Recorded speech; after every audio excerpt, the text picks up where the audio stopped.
Hello everyone, so here we're going to do a quick example of how to calculate average or mean in Excel 2016.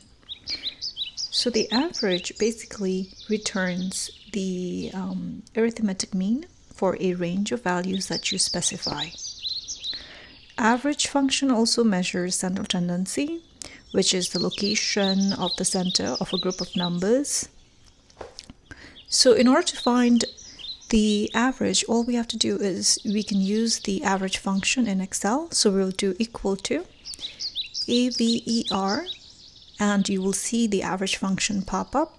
So just double click on it and a bracket opens up. So inside the bracket, you must specify your data range. So here in this example, we have the GDP per capita. So this is the data set that I want to use to calculate the average. So you're going to go ahead and select the range. So here my data is between D3 to D12. Once you specify the data location, then you press enter. And here you have it.